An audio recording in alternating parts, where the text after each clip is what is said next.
So today we are going to start our first chapter, the growth of nationalism.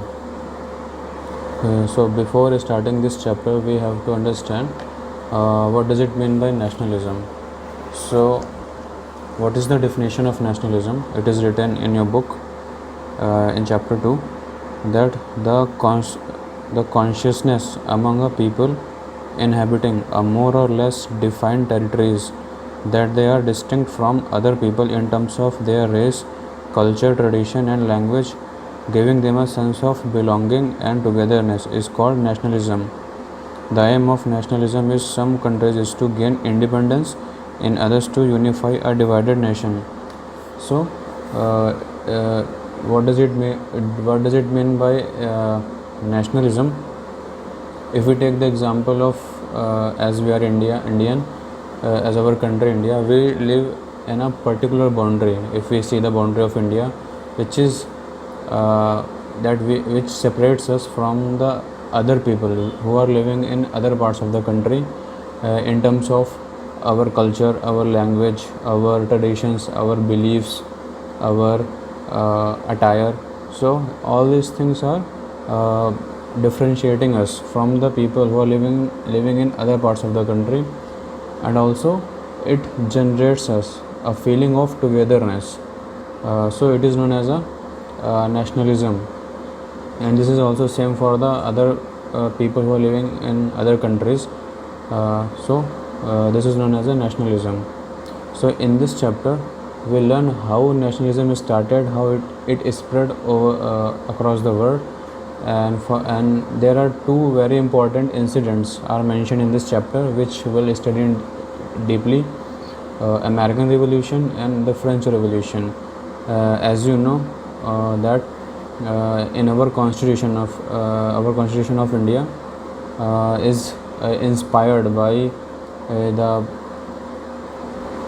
ideas from French Revolution, like uh, uh, fraternity, brotherhood, equality. These are ideas which we have taken from French Revolution. So let's start our chapter, the growth of nationalism. So I'm not going to read each and everything from this chapter. I'll only explain few very important things like American Revolution, French Revolution. So for American Revolution, why the people, how America came as a United States of America, how it was formed. So when the America was discovered, people from Europe started to move towards this new land, and they started to settle over there.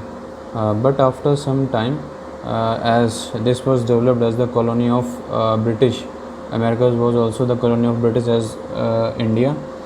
So Britishers, they were extracting the resources from America, and they were imposing various types of taxes on these American people, on these colonies. Actually, before forming the United States, there were 13 colonies under Britishers, under England. So they were imposing various taxes to earn benefit, which generate the feeling of revolution, or the gradually it converted, or it generated the feeling of nationalism in those 13 colonies.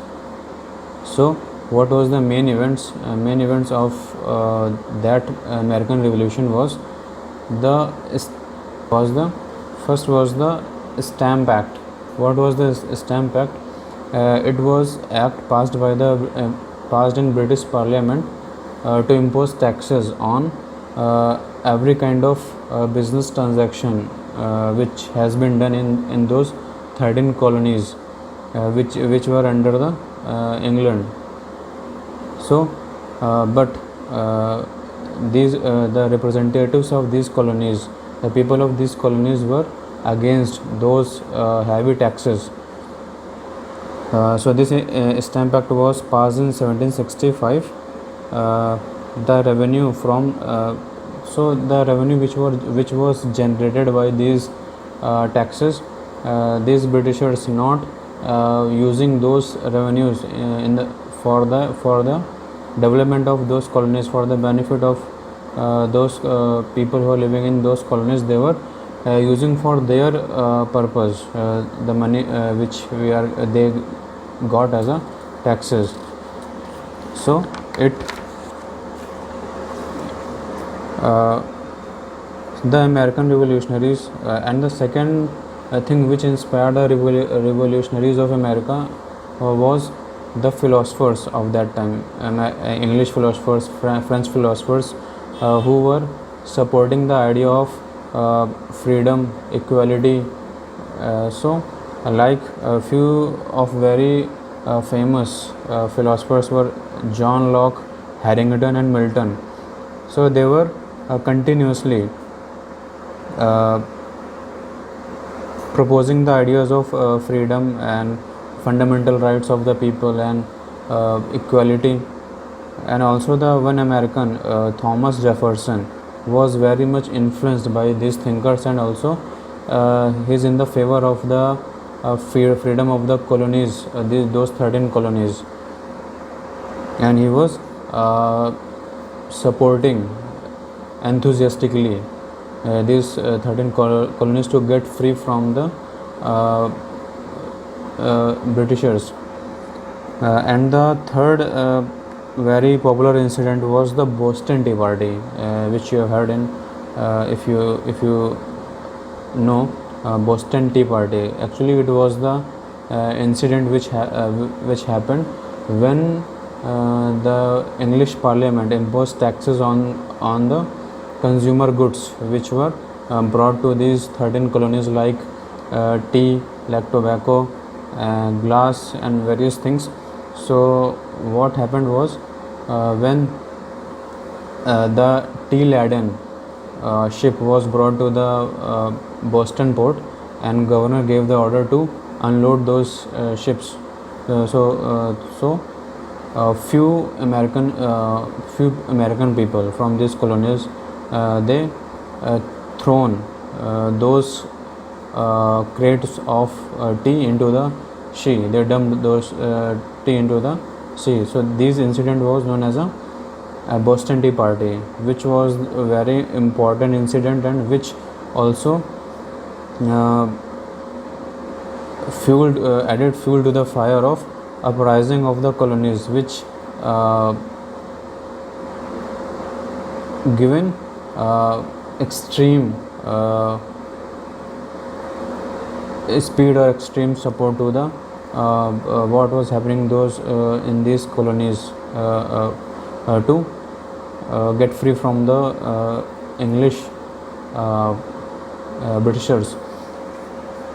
So, and after that the declaration of after that the King George III, who was the King of England at that time, he had given order to his troops to go to those colonies and subdue these revolutionaries. But because of this incident, those representatives of the colonies, those 13 colonies, the representative of those 13 colonies, they were gathered and they adopted a declaration of independence. They written a constitution for their nation, for those 13 colonies. Now these 13 colonies were united at this time when they formed the Declaration of Independence on 4th July 1776. The declaration asserted, the main point of the declaration was all men are created equal, and that they are endowed by their creator with certain inalienable rights, and that These united colonies are and ought to be free and independent states. So these were the main idea of the Declaration of Independence which they were supporting, and the ideas which they taken in this declaration inspired these revolutionaries, these people, to fight for their freedom. And after that, there was a war between British and American people. George Washington was the general of American side, and American won in that war. And in 1783, in the Treaty of Paris, the British accepted actually, not granted, that these colonies are free, and this is how the United States is formed, because now those 13 colonies are united. So this was the this was the very important event of history, the American Revolution, because later it inspired various revolutions which happened in the European countries, like French Revolution, and the French Revolution later inspired many other revolutions, and Indian War of Independence was inspired also by the French Revolution and these American revolutions.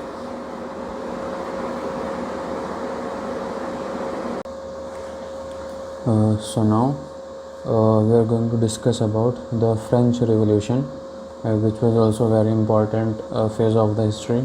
It is very important incident. Actually, in our constitution, equality, fraternity, and liberty, equality, and fraternity is taken from this French Revolution. So this French Revolution was also inspired by the American Revolution. Actually, in America they were under the British power, but in France there was a monarchy system. Monarchy means king and queens were ruling over France at that time.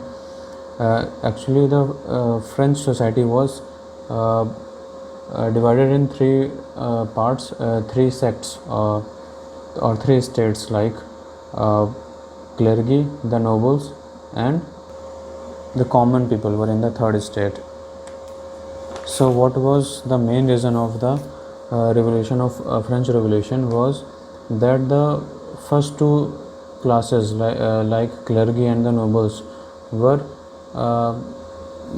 very rich, and they have various power, various kinds of rights, and they were also exempted of paying taxes. Means they were not forced, or they were not allowed, they were not asked to pay taxes. The burden of taxes was on the third class, which was poor or common people, who are laborers, farmers, and various people who are coming in this third class. So at that time, King Louis XVI was ruling in France, and his wife was Marie Antoinette. So these king and queen were living very exquisite life, very extravagant life. They were spending much on their lifestyle, but the common people of France was suffering from poverty. They were struggling to get their daily breads, but this King Louis XVI, they were continually imposing various kinds of taxes, and at that time also, when the King Louis XVI came over the throne, the treasury of France was continuously decreasing, or because of the expenditure in 7-year wars in which France was involved with Britain, and also his role in American Revolution. So there was a lot of expenditure. This also reduced the treasury of France. For this, they imposed various taxes on the common people, on the third class of the France. But the people of France, this people who are in this third class, were against those taxes. So what they did, on 17th July 1789, they formed a National Assembly. On June 20th, 1789, the members of the third estate took an oath at the tennis court. So on 20th June, these people from the third class, they gathered on a tennis court and they take oath at the tennis court not to separate until a new constitution was framed. This is known as the tennis court oath. So they had taken out that they will not be separated until new constitution for France will be framed. On July 14th, the third estate surrounded the Bastille, a state prison. So they surrounded that prison. They broke the walls, broke the doors, and they let the prisoners free. The fall of Bastille marked the fall of autocracy. Autocracy means ruled by one person, like king or queen. So many nobles and clergy fled the country and encouraged foreign governments to intervene in France against the revolution. The king and queen tried to escape from France in disguise, but they were recognized and brought back as captive and traitors. So many clergy and nobles, they fled from the France to seek shelter in other countries, and they wanted those countries to intervene in their internal matters and suppress these revolutionaries. And also king and queen was trying to escape from the France, but they were caught, and they were finally they were sentenced and executed. The king and queen were tried and executed in 1793. The French Revolution was a world-shaking event. So this was the brief idea of French Revolution. So this revolution also inspired many other revolutions in European countries, and also later in 1947 India took inspiration from this revolution and got its freedom. So what was the main consequences of French Revolution? So the feudalism which was practiced in France was brought to an end. So and the various new ideas were the main part of this French Revolution or this constitution, like liberty, fraternity and equality. The French Revolution inspired revolutionary movements in almost every country of Europe and in South and Central America. For a long time, the French Revolution became the classic example of a revolution which people of many other nations tried to emulate. It spread the ideas of liberty, equality and fraternity, as we read in our preamble of the Constitution. So this idea is taken from French Revolution. The National Assembly adopted the famous Declaration of Rights of Man and Citizen. By 1791, a new constitution was drawn up for France. So in 1791, new constitution was drawn for France. It marked the establishment of a republic. Republic means ruled by the people. The ideals of the French Revolution had a strong impact on the Indian nationalists also. As I told you, the principles of liberty, equality and fraternity resonated in the hearts of the Indian leaders and inspired them to achieve their goal, independence from British rule in 1947. So in this way, these American and French revolution inspired many other revolutions. So these two events are very important. So to read it through this book. Okay.